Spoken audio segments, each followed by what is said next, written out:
તમે આવી મેથીની ગોટી ક્યારેય નહીં બનાવી, 15 દિવસ ખાઈ શકાય, એકદમ ક્રિસ્પી ક્રિસ્પી તૈયાર થશે અને એકદમ સિમ્પલ મસાલાથી તૈયાર કરીશ. તો અડધો બંચ મેથીની ભાજીને આ રીતે ઝીણી સમારી લેશું. હવે લસણ, મરચાં, આદુ અને જીરુંની પેસ્ટ તૈયાર કરી લેશું. હવે એક બોલમાં અડધો કપ દહીં, હળદર પાવડર, લાલ મરચું પાવડર, ધાણા જીરું પાવડર, ગરમ મસાલો, હિંગ, વરિયાળી, તલ એડ કરીશું, ખાંડ એડ કરીશું, મીઠું એડ કરીશું, તેલ એડ કરીશું.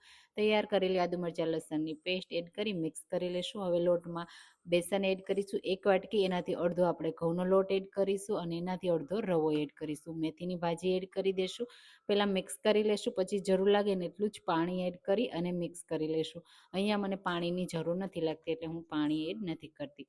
જો તમને જરૂર લાગે ને તો છાશ પણ એડ કરી શકાય અને પાણી પણ એડ કરી શકાય. આ રીતે લોટ તૈયાર કરી લેશું. હવે હાથમાં તેલ લગાવી નાની નાની સાઈઝની આ રીતે ગોટી તૈયાર કરી લેશું. તો આવી બધી ગોટી તૈયાર કરી અને પછી આપણે એને ફ્રાય કરીશું. તો આ મેથીની ગોટીની રેસીપી તમને કેવી લાગી કમેન્ટમાં ચોક્કસથી કહેજો. હવે લો ટુ મીડિયમ ફ્લેમ ઉપર આપણે આ રીતે બધી ગોટી એડ કરીશું અને થોડી વાર માટે રહેવા દેશું. પછી આ રીતે ચમચીની મદદથી ફેરવી અને સરસ એવી ક્રિસ્પી અને ગોલ્ડન થાય ને ત્યાં સુધી ફ્રાય કરી લેશું. ઠંડી કરી એરટાઈટ ડબ્બામાં ભરી 15 દિવસ સ્ટોર કરજો અને ટ્રાય કરજો.